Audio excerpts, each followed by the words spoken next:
Hello and welcome to part 3 of our hematology lecture, and we're going to continue with microcytic hypochromic anemias. Okay, so we just talked about the macrocytic, the big cells, the vitamin B12 and the folate deficiencies, and now we're going to have another category, microcytic small cell hypochromic pale anemia, and the two most common ones you have under that category is iron deficiency anemia and thalassemia. Iron deficiency anemia being the absolutely most common anemia, and thalassemia is a genetically inherited anemia that is not going to be as common to you, but it's something you should know about. So the microcytic hypochromic anemias are characterized by abnormally small erythrocytes, okay, hence the name. So they have low MCVs that contain a reduced amount of hemoglobin, which gives it a low MCH or MCHC.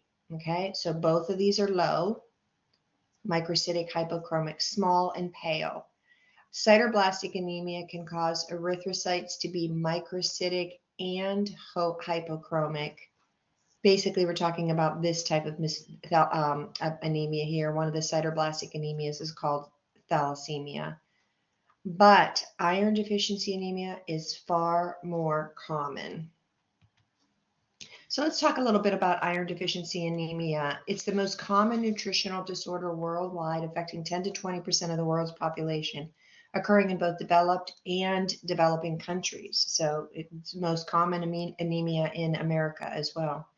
The cause of iron deficiency anemia is important. So why do people get it? It's the most common, 10 to 20% of the world's population. Well, there's a dietary deficiency, number one. They're not taking in enough iron. Number two, maybe they're taking enough iron, but there's an impaired absorption. Maybe they have some type of a GI issue and they can't absorb the iron. The third one is maybe they just have an increased requirement. Somebody who has an increased requirement would be a menstruating woman, a pregnant woman, a child. We'll talk about that in a minute. So that could be a reason. And the fourth reason is somebody's having chronic blood loss. Maybe there's a slow leak in the GI tract and they're not really certain about it. So those are the main causes. So again, it's common in the United States, particularly in toddlers, adolescents, so children, especially adolescent girls, because they menstruate. Women of childbearing age, they have a requirement for more iron, pregnancy, and anybody with excessive menstrual bleeding. So here we have common, once again, make sure you know that in women, children, pregnancy, especially a young woman who's menstruating. There are other populations that could be at risk for iron deficiency anemia, and they are people who live in poverty.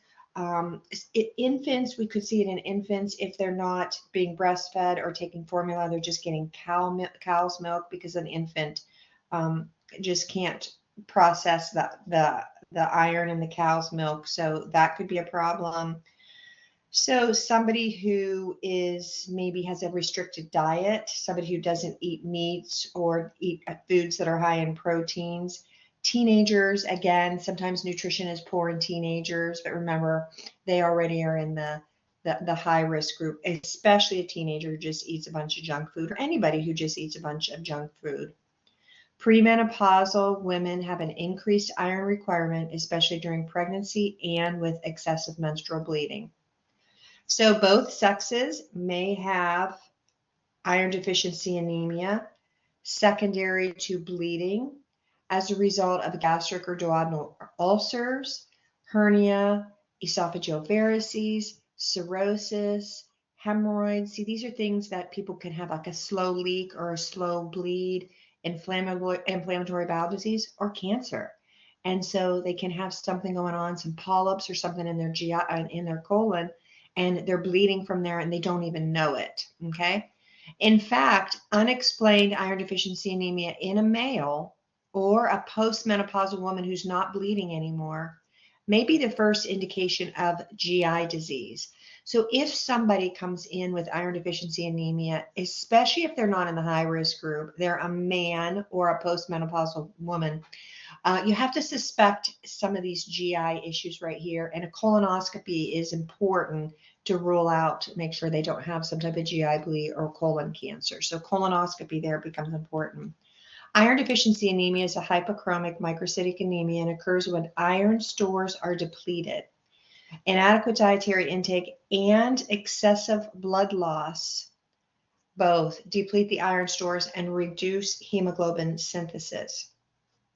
So remember, iron is in constant demand in the body, and our body recycles it. Remember that little picture I showed, and how when the hemoglobin, excuse me, the red blood cell breaks down, that iron gets stored in the spleen and used again in the circulation. We have to reuse our iron. So when we think about iron deficiency anemia, it says the iron stores to reduce hemoglobin synthesis. We need iron to make heme. You have to have iron to make heme, and you need heme on your hemoglobin. So remember the two main parts of the hemoglobin, the heme and the globin. This is a problem with this part of the hemoglobin. The other one we're going to talk about is a problem with this part of the hemoglobin. So iron deficiency anemia causes a poor, pale, small heme. The heme can't synthesize. So what are some clinical manifestations? So symptoms of iron deficiency anemia begin gradually. Individuals may not seek medical attention until their hemoglobins are low, by down in the 7s or 8s. Non-specific early symptoms. So remember, we did talk about the non-specific anemia symptoms, which are really important to know: the fatigue, the weakness, the shortness of breath. Those things are pretty common. Some things are more specific to iron deficiency. So this is number one, pallor. Like if their hemoglobin is low and they have pale microcytic cells, they're going to be pale. So we see this pale in their conjunctiva, in their mouths, in the palm of their hands. They just look too pale. This koilonchia is a spoon-shaped fingernail that can occur, and they become brittle and thin, and then they have coarse ridges on them, and that's a result of impaired capillary circulation. So that can be a sign specifically of an iron deficiency anemia. And then the tongue, again, a glossitis or a bald kind of tongue. They lose their papillae on their tongue, so it becomes very smooth, and get some fissures in the tongue. So again, a deficiency, just like we saw some tongue issues, the tongue changes with the vitamin B12 deficiency and the folate deficiency. With an iron deficiency, we see that as well. So evaluation and treatment. So how do we evaluate that? Initial evaluation is based on symptoms. I'm tired, I'm fatigued, Oh, okay, let's get a CBC. Okay, get a CBC.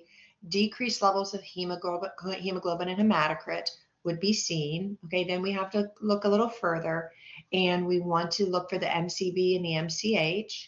So the finding of a low MCV and a low MCH and MCHC on the erythrocytes in the blood. So microcytic hypochromic anemia. We can see that when we look at the blood work, and when we see the low MCV and low MCH, that tells us this is a microcytic anemia. It has to be one of two things, and that's very, very easy to diagnose the iron deficiency anemia with this. Obviously, we can draw irons in the blood. So once we see this, we can draw some irons. Ferritin and transferrin levels are also found. So all of these are decreased. There's a decreased serum iron, so your iron that's floating around in your blood. There's a decreased ferritin, and circle this because this is really the key here, and a decreased transferrin. Again, the transferrin is transferring this and this. It's transferring these two, but the two main ones are the serum iron and the ferritin, this one being the most. This is what's available. Ferritin is what's stored, and if you don't have any storage, you don't have any gas in the gas tank, it's going to be very difficult for somebody to come out of an iron deficiency anemia. This is what we need to look at. So treatment, identify and eliminate sources of blood loss. Okay, identify. This is a 20-year-old girl who's menstruating and having heavy periods. That makes sense. Okay, Eliminate the source of blood. Something has to be done as far as referring her to maybe some GYN. Identify, if you can't identify it, colonoscopy is something that needs to be the next step. They get oral iron replacement therapy that's indicated when the hematocrit level should improve within 1 to 2 months of therapy. So this is something that takes time. Remember, we need a lot of iron in that iron cycle, and we can't get much iron in our diet, just little bits at a time. So when we replace it orally, it does take some time, but it will come up. So we want to see them a month later, redraw their blood, and take a look at their iron stores. Parental iron replacement. So if somebody needs some iron parenterally, that's used in instances of maybe somebody has like a chronic blood loss that's uncontrolled. Maybe they can't tolerate oral iron replacement. Maybe their belly isn't absorbing it. They have a malabsorption problem. Maybe they just don't take the oral. They just forget to take it, and they have a poor adherence to oral therapy. That could be an indication that they're going to need parental iron. Sometimes we treat people with oral iron replacement, come back a month later, and their stores are still just depleted. And we would probably need to get some iron in there a little bit quicker, and the replacement and stores will come up quicker, and they get some parental iron in that case. Serum ferritin levels is a more precise measurement of improvement. I think we've talked about that. A rapid decrease in fatigue, lethargy, and other associated symptoms in general is generally seen within the first month of therapy. Replacement therapy may continue for months, okay? We want to keep them on this until their iron stores are really full. Again, menstruating females may need daily oral iron replacement for years if they're bleeding heavily and they can't keep up with their iron levels. Okay, so the last one we'll talk about here, the second one is thalassemia. And thalassemia is an autosomal dominant inherent anemia. There's an abnormal hemoglobin from a lack of 1 or 2 proteins that make up a hemoglobin. Remember the globins, there were 2 alphas, 2 betas. This is not a problem with the heme. This is a problem with those globins, either the alpha or their beta. So there's different types of thalassemia, alpha thalassemia, beta thalassemia. We're not going to get into all those, very complicated. You just need to know thalassemia in general, and that it is a problem here with these globins, these proteins on the hemoglobin, not the heme, but the globin. So it's a genetic disorder of the hemoglobin proteins in the red blood cell. It could be so mild that people don't even know that they have it and it's asymptomatic, or it could be very severe and life-threatening. So if it is an autosomal dominant, if you remember, they just need a single copy of the gene from one parent, dominant, one parent, and with that, there's a 50% chance that the person will have it.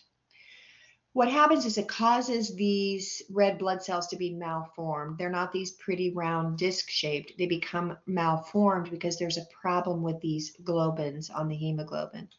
Most people are from a Mediterranean descent and also seen in Asian, Indian, African descent. This is not something we see in Caucasians at all. Manifestations, they can be mild, like I said, to totally asymptomatic, which is not uncommon, or severe that will lead to a childhood death. So this is generally found in a child, right, because they're born with it. And so manifestations, well, abortion, meaning that somebody could just have like spontaneous abortions all the time, and it could be an indication that they have thalassemia because they have these malformed red blood cells. But in the child, what generally happens first is they have delayed growth and development. There's multiple reasons for that, right? But this could be something. And then just multiple symptoms. They could just have some fatigue, maybe get more serious like dyspnea, heart failure. We can see a swollen liver, a swollen spleen. Maybe they had bone deformities because of this delayed growth and development. They can be jaundiced because these red blood cells are malformed and they're breaking down quickly. Just this could be 100 different things in here. Severe cases can lead to death in childhood, like I said, but really we can treat this very well. So life expectancy can improve with effective management. We diagnose this with a blood count. Remember, it's a low MCV and a low MCH, or a low MCHC, either one. And iron levels will be helpful. Treatment, they get a blood transfusions, they get multiple blood transfusions, and many might require a splenectomy. But if they have adequate treatment and early treatment, that could prevent somebody from getting their spleen removed. Throughout the care of a patient with thalassemia, something to remember is we do need to monitor that spleen and monitor the size of the spleen, because a hallmark of thalassemia is this right here, the production of these defective red blood cells. And these defective red blood cells get removed by the spleen, and the spleen is trying to get rid of them, and it's kind of overworking, and that results in a large spleen. So you palpate under the left rib cage where the spleen is, and they have splenomegaly, which could be multiple things, but it's obviously something that would occur here that we need to pay attention to. So sometimes when somebody gets a splenectomy, and it is not an uncommon procedure in somebody that has thalassemia if they haven't been managed right, because again, some people don't even know that they have it.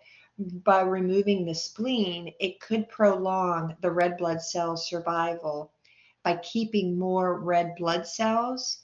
And when they have more of their own red blood cells, it will decrease their need for continuous, constant, regular blood transfusions. So that's pretty much all you need to know about thalassemia.